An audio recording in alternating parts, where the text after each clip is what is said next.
Jadi, dengan mengasumsikan bahwa penelitian kebahagiaan ini layak untuk dikatakan akurat, apakah yang telah mereka temukan? Siapa yang bahagia? Dan bagaimana saya bergabung dengan mereka? Disinilah database Ruth Van Hoven mulai berperan. Van Hoven mengajak saya masuk ke sebuah ruangan yang tak menarik dan tak berjiwa, seperti juga ruangan lainnya di kampus itu. Di dalamnya terdapat sebuah bank yang terdiri dari setengah lusin komputer yang diawaki oleh sejumlah staf. Sebagian besar adalah relawan WDH. Tak satu pun dari mereka kelihatan jelas-jelas bahagia. Saya berusaha tidak mengindahkan ketidaksesuaian ini. Bahkan seorang dokter yang gemuk bisa jadi mempunyai nasihat yang bagus tentang senam dan diet. Saya berhenti sejenak untuk memperhatikan momen tersebut. Di komputer-komputer ini yang berada tepat di depan saya terdapat kumpulan pengetahuan manusia tentang kebahagiaan. Setelah nyaris mengabaikan subjek selama beberapa dekade, sekarang para ilmuwan sosial memperbaiki waktu yang hilang tersebut dengan menghasilkan banyak sekali makalah riset. Bahagia menurut Anda mungkin adalah kesedihan baru. Penemuan riset tersebut jelas dan sekaligus kontraintuitif, seperti yang diduga dan juga mengejutkan. Dalam banyak hal, penemuan tersebut memvalidasi para pemikir besar berabad-abad yang lalu, seakan-akan orang Yunani kuno memerlukan validasi. Berikut adalah beberapa penemuan tersebut, tidak berdasarkan urutan khusus. Mereka yang bersifat ekstrovert lebih bahagia daripada yang bersifat introvert. Mereka yang optimis lebih bahagia daripada yang pesimis. Mereka yang menikah lebih bahagia daripada yang bujangan.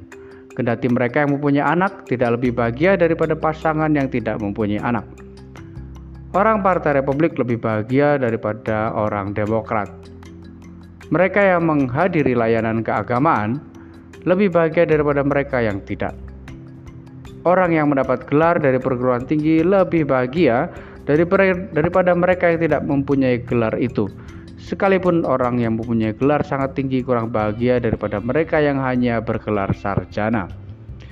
Mereka yang mempunyai kehidupan seks yang aktif lebih bahagia daripada mereka yang tidak mempunyai kehidupan seperti itu. Wanita dan pria sama-sama bahagia, meskipun wanita mempunyai rentang emosional yang lebih luas.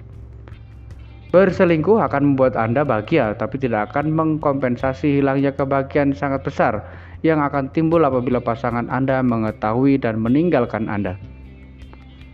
Orang paling tidak bahagia ketika mereka sedang pulang atau pergi kerja. Orang yang sibuk lebih bahagia daripada mereka yang tidak mempunyai banyak hal untuk dikerjakan. Orang kaya lebih bahagia daripada orang miskin, tapi hanya sedikit yang lebih bahagia. Jadi, apa yang seharusnya kita lakukan dengan penemuan ini? Menikah tapi jangan mempunyai anak.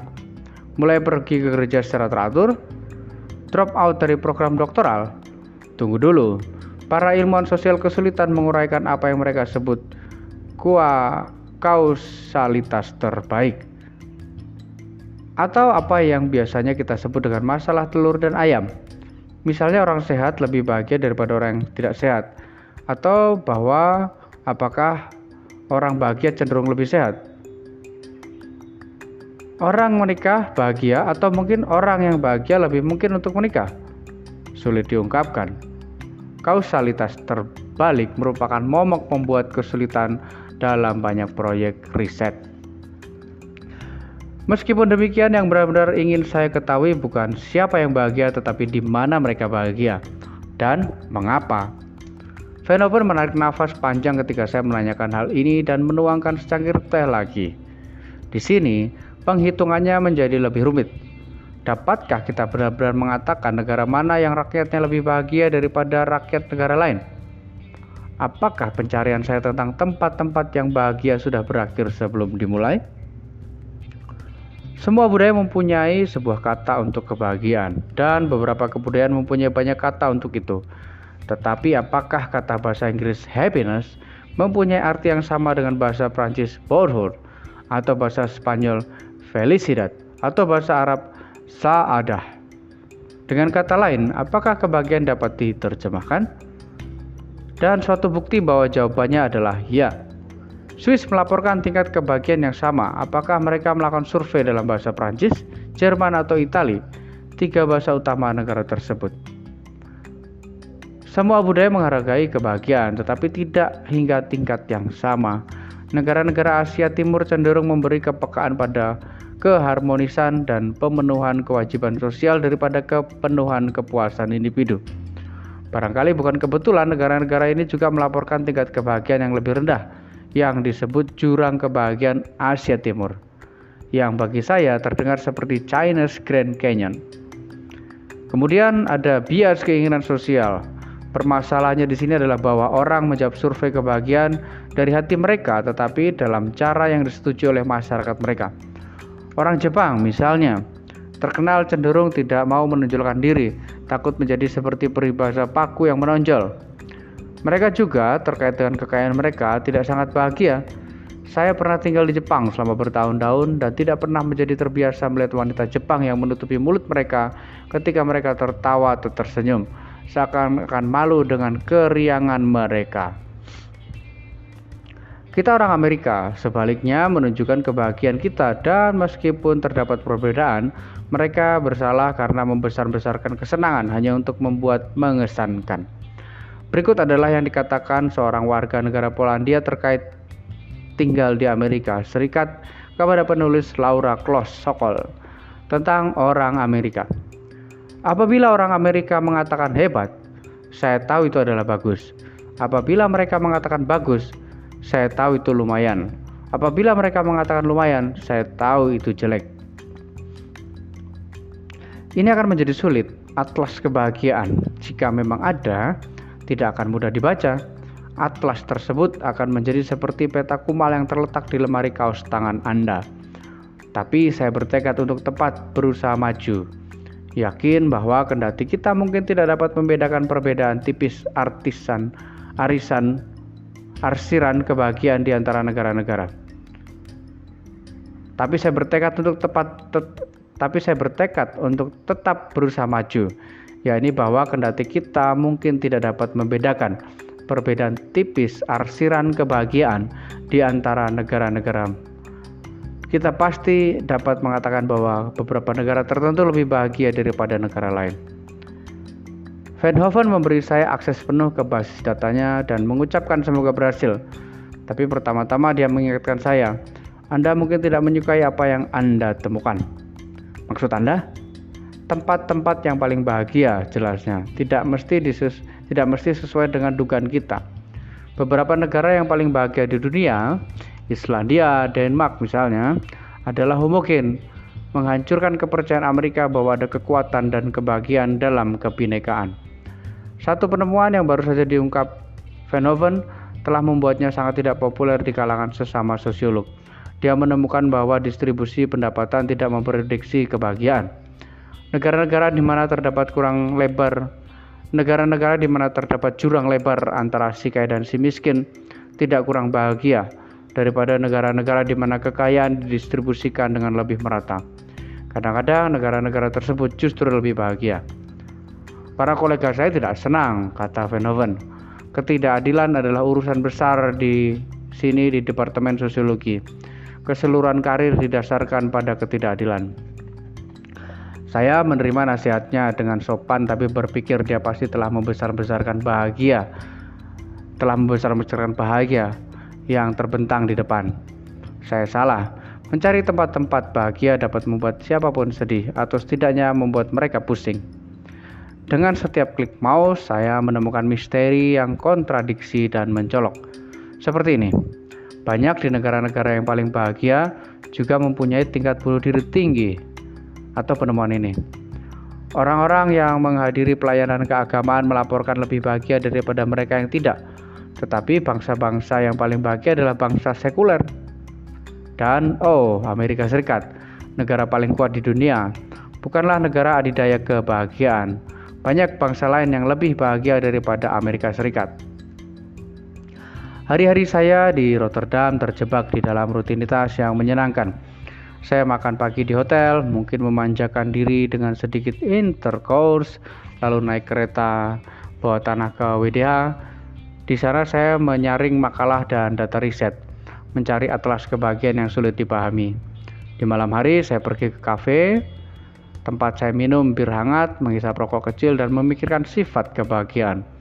Ini adalah rutinitas yang melibatkan banyak kontemplasi, minuman keras yang lumayan banyak, dan sangat sedikit kerja yang sesungguhnya. Dengan kata lain, ini adalah rutinitas yang sangat Eropa. Saya hidup sebagai penduduk asli. Karena suatu alasan, saya memutuskan untuk memulai dari dasar tangga kebahagiaan dan naik ke atas. Negara-negara manakah yang paling kurang bahagia? Tidak mengejutkan, banyak bangsa Afrika termasuk dalam kategori ini. Tanzania, Rwanda, Zimbabwe berada di dekat yang paling dasar sumur kebahagiaan. Beberapa negara Afrika seperti Ghana berhasil mencapai tingkat kebahagiaan menengah, tapi sampai di situ saja. Alasannya tampaknya jelas, kemiskinan yang sangat ekstrim, tidak kondusif bagi kebahagiaan. Mitos kebahagiaan, orang biadab yang mulia dan bahagia, sebuah mitos. Jika kebutuhan dasar kita tidak terpenuhi, kita tidak mungkin bahagia. Yang membuat saya penasaran, saya menemukan sekumpulan bangsa tetap berada di dasar spektrum kebahagiaan. Bekas-bekas negara Republik Soviet, Belarus, Moldova, Ukraina, Uzbekistan, dan banyak lagi yang lainnya. Apakah negara demokratis lebih bahagia daripada negara diktator? Belum tentu. Banyak dari negara Republik bekas Soviet itu bahagia. Banyak negara Republik bekas Soviet itu adalah negara demokrasi semu. Tapi sudah barang tentu negara-negara tersebut sekarang lebih bebas daripada zaman Soviet. Namun, tingkat kebahagiaan mereka telah menurun sejak runtuhnya Uni Soviet. Ron Engelhardt, seorang profesor dari University of Michigan, telah menghabiskan sebagian besar karirnya dengan meneliti hubungan antara demokrasi dan kebahagiaan. Dia percaya bahwa kausalitas mengalir sebaliknya. Demokrasi tidak mendorong kebahagiaan, tapi tempat yang bahagia lebih mungkin menjadi demokratis, yang tentu saja tidak memberi pertanda baik bagi Irak. Bagaimana dengan tempat yang hangat dengan matahari bersinar penuh?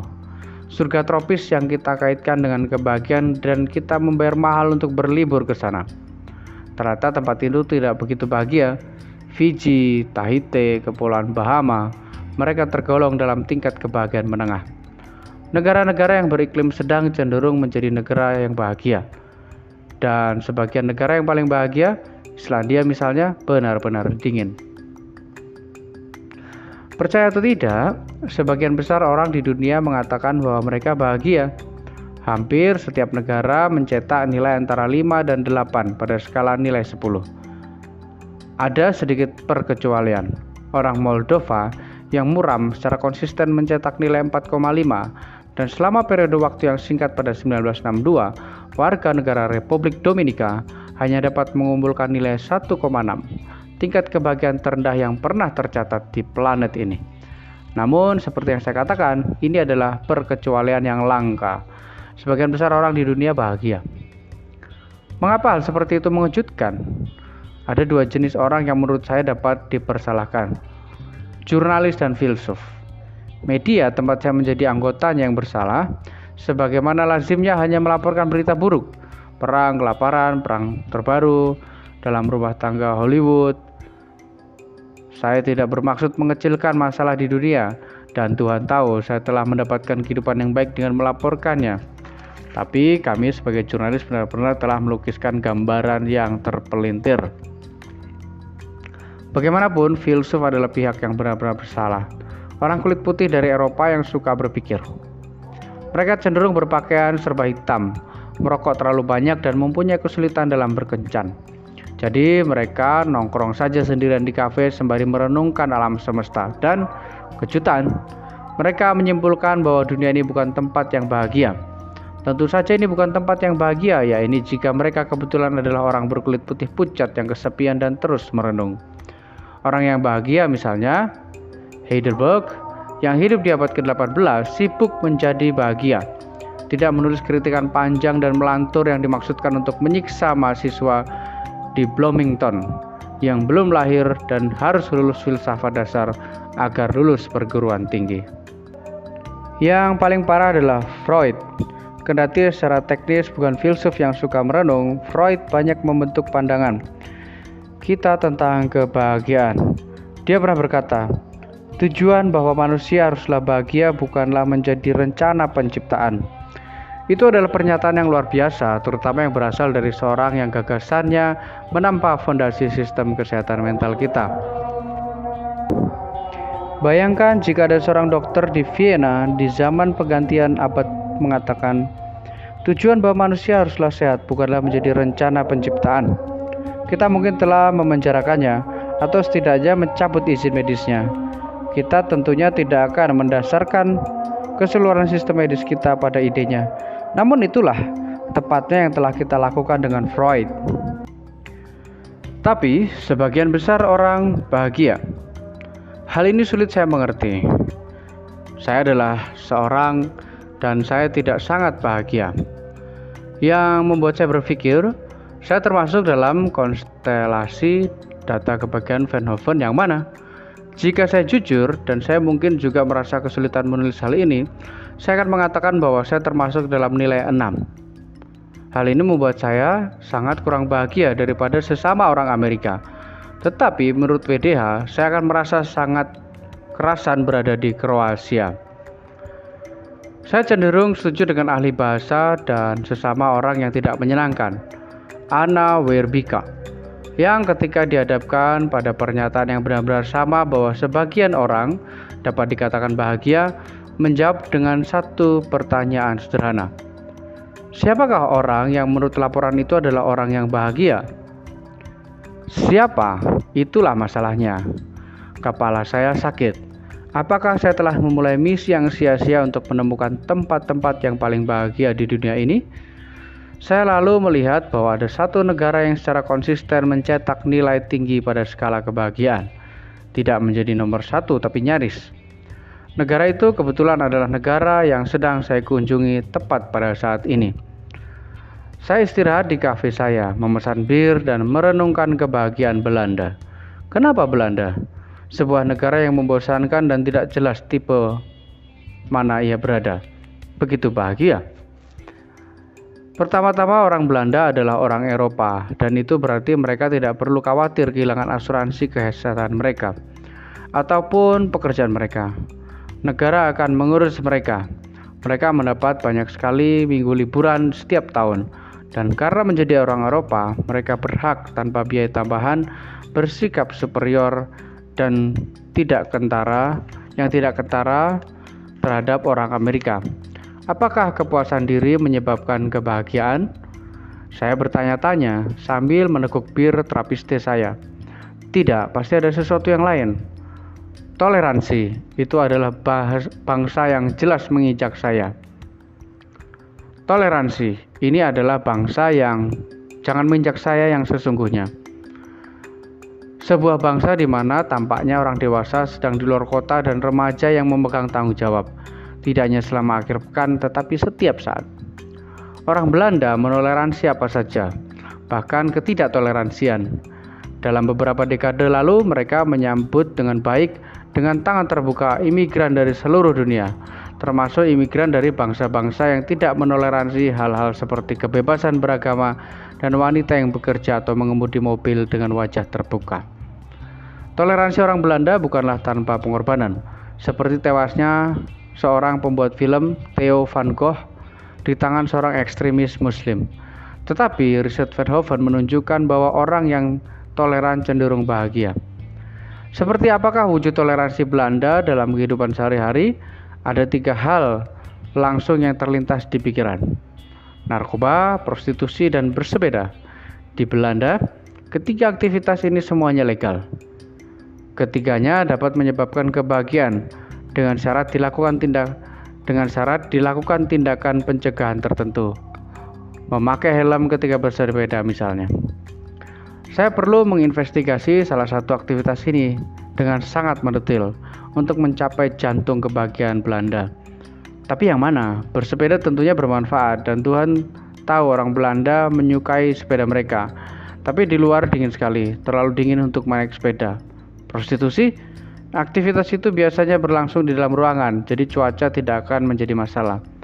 Dan jelas prostitusi membuat sebagian orang bahagia. Tetapi bagaimana dengan istri saya? Dia tidak mendukung riset kebahagiaan saya sampai di satu titik. dan suatu memberitahu bahwa melibatkan layanan pekerja seks komersial Belanda adalah melampaui titik itu. Jadi narkoba ringan, marijuana, dan ganja adalah legal di Belanda. Bahan-bahan tersebut disediakan di kedai kopi dan bukan benar-benar merupakan kedai kopi, tapi kedai memang remang-remang narkoba. Bagaimanapun, kedai kopi dalam tanda kutip terdengar lebih terhormat daripada kedai remang-remang narkoba. Tapi kedai di mana yang akan saya coba? Dan dengan begitu banyak pilihan. Di Rotterdam, sepertiga atau seperempat bagian toko yang menghadap ke jalan tampaknya adalah kedai kopi dalam tanda kutip. Saya tergoda dengan sebuah kedai yang diberi nama Sky High, tapi nama itu tampaknya terlalu mencolok. Kedai lainnya terlalu keren. Saya belum melayang lagi sejak saya kuliah tingkat pertama. Saya tidak ingin membodohi diri saya sendiri. Kemudian saya melihat Alpha Blondie Coffee Shop. Sempurna. Di samping nama yang menarik, Alpha Blondie juga memberikan ventilasi, sebuah jendela terbuka yang jelas merupakan nilai plus. Saya menekan bel dan menaiki tangga. Di dalamnya terdapat sebuah meja foosball, permainan sepak bola, dan pendingin yang berisi Fanta, jeruk, dan Coke, serta banyak coklat Snickers dan M&M untuk makanan ringan tentunya. Saya terkejut melihat mesin penjual kopi yang sesungguhnya di kedai kopi ini, tapi nampaknya sudah tidak digunakan selama berbulan-bulan. Hiasan, kesimpulan saya. Musik tahun 1970 yang tidak enak sedang diputar dan sedikit terlalu keras. Di salah satu dinding saya melihat sebuah lukisan seperti dilukis oleh seorang anak kelas 5 yang berbakat. Di latar depan ada sebuah mobil yang baru saja menabrak pohon dengan bekas goresan ban menuju horizon. Di bawahnya tertulis, beberapa jalan hanya ada untuk pikiran yang sedang melayang. Saya tidak yakin apakah ini dimaksudkan bagi peringatan tentang jalan-jalan itu sebagai pembenaran mereka. Setiap orang di sini tampak sama, kecuali tentu saja saya. Saya langsung teringat kembali ke masa saya tinggal di kamar asrama perguruan tinggi saya di New Jersey. Mencoba untuk keren, mencoba untuk cocok, tapi gagal total. Seorang pria berkulit kuning langsat mendatangi saya dan menjelaskan menu dalam bahasa Inggris terpatah-patah. Hari ini sajian utama mereka adalah marijuana Thailand, kata orang itu, seakan-akan sedang menggambarkan menu istimewa hari itu, serta 2 dish ganja, Maroko dan Afghanistan. Saya tersesat seperti biasanya ketika menunya ternyata banyak sangat pilihannya. Saya meminta saran dari pelayan itu. Anda lebih suka yang berat atau ringan? Dia bertanya. Ringan. Kalau begitu tentu saya akan memilih Maroko. Saya menyerahkan uang kertas 5 euro, sekitar $6 kepadanya, dan dia memberi saya sekantong kecil lembaran berkapur seukuran perangko. Saya sama sekali tidak tahu apa yang harus dilakukan dengan benda ini. Selama sesaat, saya tergoda untuk menelepon teman lama saya yang dulu tinggal sekamar dengan saya saat kuliah, Rusty Fiskind. Rusty akan tahu apa yang harus dilakukan. Dia selalu keren. Rusty menangani alat penghisap ganja seperti Yo-Yo Ma menangani selo. Saya yakin Rusty sekarang adalah seorang pengacara perusahaan, tinggal di pinggiran kota dengan 4 orang anaknya. Namun demikian, saya yakin dia akan tahu apa yang harus dilakukan dengan ganja Maroko ini. Seperti diberi isyarat, Linda Rondart muncul mulai membuka mulut. Kamu bodoh, sayang, kamu bodoh. Tentu sesaat saya sempat berpikir untuk menelan ganja itu dan menggelontorkannya dengan Pepsi, tapi berusaha mencari kode yang lebih baik. Akhirnya saya meraba-raba ganja tersebut dengan berusaha kelihatan selemah mungkin, dan dalam keadaan itu terjadi secara alami. Akhirnya seorang pria berjanggut yang memakai jaket kulit merasa kasihan kepada saya. Tanpa mengucapkan sepatah kata pun, dia mengambil ganja di tangan saya dan meremasnya seperti keju susu kambing. Dia lalu membuka gulungan sebatang rokok biasa, dan memasukkan ganja itu. Setelah mengguncangkan, menjilat, dan mengetuknya dengan lancar, kemudian dia menyerahkan rokok itu yang telah diisi ganja tersebut kembali kepada saya. Saya berterima kasih kepadanya dan menyalakannya. Sedikit pengamatan. Pertama-tama, saya benar-benar merekomendasikan ganja Maroko. Ganja ini benar-benar rokok yang lembut. Kedua, setidaknya setelah dari kesenangan terlibat dengan kegiatan melanggar hukum adalah bagian yang melanggar hukum itu dan bukan bagian dari kegiatan itu. Dengan kata lain, menghisap ganja secara legal di Rotterdam hampir tidak sama menyenangkannya dengan melakukannya secara melanggar hukum di kamar asrama perguruan tinggi Anda dengan Rusty Weisgein, karena tahu bahwa setiap saat Anda mungkin akan tertangkap. Namun, saya merasa senang, tidak ada rasa sakit, dan ketika ganja Maroko ini berada di dalam konteks cerebral, saya bertanya-tanya, bagaimana kalau saya tinggal di sini terus? Saya dapat mengakhiri pencarian tempat-tempat yang paling bahagia di dunia tepat di sini, di Alpha Blondy Coffee di Rotterdam. Barangkali ini adalah tempat yang paling membahagiakan di dunia. Filsuf Robert Nozick mengatakan sesuatu yang tepat dengan topik ini. Bukan tentang Alpha Blondy. Yang saya ragu adalah pernah sering dikunjungi. Diulang. Filsuf Robert Nozick mengatakan sesuatu tentang topik ini, bukan tentang Alpha Blondy, yang saya ragu apakah pernah sering dikunjunginya. Juga bukan tentang ganja Maroko, yang mungkin belum pernah dihisapnya. Tapi Nozick benar-benar berpikir lama dan keras tentang hubungan hedonisme dan kebahagiaan. Dia pernah merancang sebuah eksperimen pemikiran yang disebut mesin pengalaman. Bayangkan bahwa neuropsikolog yang hebat telah memikirkan cara merangsang otak seseorang untuk menimbulkan pengalaman yang menyenangkan. Sangat aman, tidak ada kemungkinan malfungsi dan tidak berbahaya bagi kesehatan Anda. Anda akan mengalami kesenangan terus-menerus selama sisa hidup Anda. Apakah Anda akan melakukan cara itu? Apakah Anda akan mencolokkan diri Anda ke mesin pengalaman? Jika tidak, bantah Nozick, Anda baru saja membuktikan bahwa terdapat lebih banyak hal dalam kehidupan selain kebahagiaan. Kita ingin mencapai kebahagiaan kita dengan tidak hanya mengalaminya. Barangkali bahkan kita ingin mengalami ketidakbahagiaan, atau setidaknya membiarkan kemungkinan ketidakbahagiaan terbuka, guna benar-benar menghargai kebahagiaan. Yang disayangkan, saya merasa bahwa saya setuju dengan Nozick. Saya tidak akan mencolokkan diri saya ke mesin pengalaman. Dan oleh karena itu, saya tidak akan merelokasi Alpha Blondy Coffee Shop. Sayang sekali, apakah tadi saya menyebutkan betapa lembutnya ganja Maroko? Keesokan paginya, dengan pikiran bebas dari ganja Maroko, saya melakukan perjalanan harian ke WDH. Saya menyebutkan pengalaman kecil saya kepada Van Hoven. Dia setuju tentu saja. Sebenarnya ketika saya pertama kali menunjukkan bahwa banyak aktivitas yang dilakukan orang Belanda secara normal, seperti prostitusi dan narkoba, akan membuat saya tertangkap di Amerika Serikat. Dia hanya tersenyum licik dan berkata, "Saya tahu, nikmati saja." Van Hoven mengatakan bahwa database mungkin memberi beberapa jawaban untuk pertanyaan kuno. Apakah kesenangan sama dengan kebahagiaan? Setelah melakukan sedikit perjalanan digital, saya menemukan sebuah makalah yang ditulis oleh Van Hoven sendiri. Makalah itu berjudul Hedonisme dan Kebahagiaan. Saya membaca abstraksinya. Hubungan antara kebahagiaan dan konsumsi stimulans mengikuti kurva U terbalik. Perusak kesenangan orang lain atau pemakai yang terlalu banyak kurang bahagia daripada pemakai tingkat sedang. Dengan kata lain, seperti yang dinasihatkan orang Yunani beberapa ribu tahun yang lalu, segala sesuatu jangan berlebihan. Saya terus membaca dan mengetahui tentang beberapa penelitian telah mengamati korelasi positif antara sikap permisif terhadap seks dan kebahagiaan pribadi. Tampaknya orang bahagia yang permisif bukanlah orang bahagia yang sama dengan orang yang ke gereja secara teratur. Mengenai narkoba, sebuah penelitian 1995 menemukan bahwa, tidak mengejutkan, pengguna narkoba cenderung mengurangi kebahagiaan dari waktu ke waktu. Tapi, bagaimana dengan narkoba ringan seperti misalnya ganja Maroko?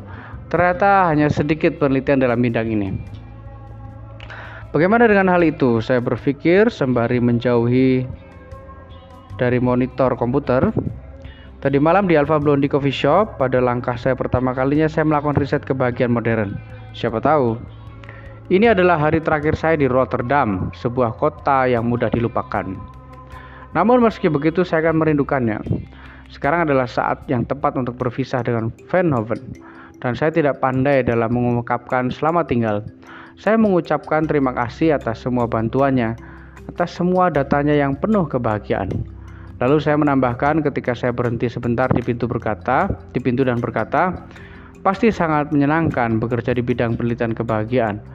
Veenhoven kelihatan bingung. Apa maksud Anda? Baiklah, Anda pasti mempunyai keyakinan yang mantap pada kapasitas manusia untuk berbahagia. Tidak juga. Tapi Anda telah meneliti kebahagiaan dan menganalisisnya selama hidup Anda. Ya, tapi tidak penting bagi saya apakah orang bahagia atau tidak. Selama sebagian orang lebih bahagia daripada sebagian orang lainnya, saya masih dapat mengolah angka. Saya hanya berdiri di sana selama beberapa saat, terpaku. Di sini tadinya saya mengira Veenhoven adalah seorang teman pelancong, seorang sahabat dalam perburuan kebahagiaan. Tetapi ternyata seperti orang selatan katakan, dia tidak mempunyai anjing dalam perburuan ini. Atau jika Anda lebih menyukainya, Veenhoven bukan seorang pemain dalam permainan kebahagiaan. Dia adalah seorang wasit yang menjaga skor. Dan seperti wasit yang baik lainnya, sedikit pun tidak penting baginya siapa yang menang pertandingan. Kebahagiaan atau kemurungan, semuanya sama selama satu pihak menang. Artinya, saya kira inti sesungguhnya dari penelitian kebahagiaan yang tidak memihak ini. Artinya, saya kira inti sesungguhnya dari penelitian kebahagiaan baru yang tidak memihak ini, Veenhoven dan para pakar ilmu kebahagiaan lainnya benar-benar ingin menerapkan disiplin ilmu dalam lingkungan akademis yang serius, agar mereka tidak disingkirkan seperti pengikut mode New Age. Mereka telah berhasil, tapi saya bertanya-tanya dengan pengorbanan apa. Di dunia mereka, kebahagiaan direduksi menjadi statistik saja. Data dibagi-bagi, dipotong-potong, diceraikan, dibaca di komputer, dan akhirnya tak terelakkan lagi, direduksi menjadi sebuah lembar data.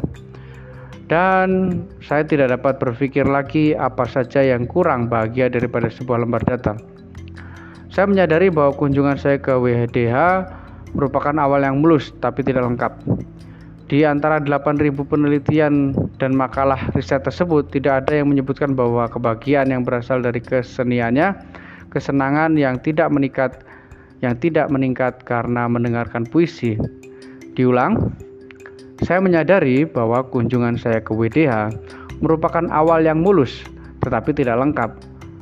Di antara 8.000-an penelitian dan makalah riset tersebut, tidak ada yang menyebutkan bahwa kebahagiaan yang berasal dari keseniannya, kesenangan yang meningkat karena mendengarkan puisi yang sangat indah yang dibaca dengan keras dan bagus, atau karena menonton film yang luar biasa bagus, dengan ditemani popcorn, tanpa mentega. Database tersebut juga tidak mengungkapkan benang merah gaib yang mengikat sebuah keluarga. Beberapa hal yang tidak bisa diukur. Maka saya menyusun atlas kebahagiaan saya, peta jalan kebahagiaan saya. Sebagian berdasarkan database Ruth Veenhoven serta sebagian berdasarkan firasat saya. Kaya atau miskin, panas atau dingin, demokrasi atau diktatorian, tidak penting. Saya akan mengikuti aroma kebahagiaan kemanapun arahnya. Dengan atlas di tangan, saya naik kereta di Rotterdam Central. Saat kereta mulai meluncur, daerah pedesaan Belanda pun terlewati. Saya merasakan kelegaan yang tak terduga, bahkan kebebasan. Bebas dari apa? Saya tidak dapat membayangkan kunjungan saya yang menyenangkan. Saya minum bir dengan menghisap ganja yang enak dan bahkan mempelajari 1-2 hal tentang kebahagiaan. Kemudian saya mulai sadar kebebasan dari semua itu. Kebebasan. Toleransi itu sangat bagus, tapi toleransi dapat dengan mudah bergeser ke ketidakpedulian. Dan itu sama sekali tidak menyenangkan. Di samping itu, saya tidak bisa hidup dengan suasana yang begitu banyak kelonggaran. Saya terlalu lemah. Seandainya saya pindah ke Belanda, mungkin beberapa bulan kemudian saya akan mendapati saya ditelan asap ganja, sambil merangkul seorang pelacur di lengan kiri dan kanan saya. Tidak, cara hidup orang Belanda tidak cocok untuk saya. Barangkali tujuan saya berikutnya cocok bagi saya.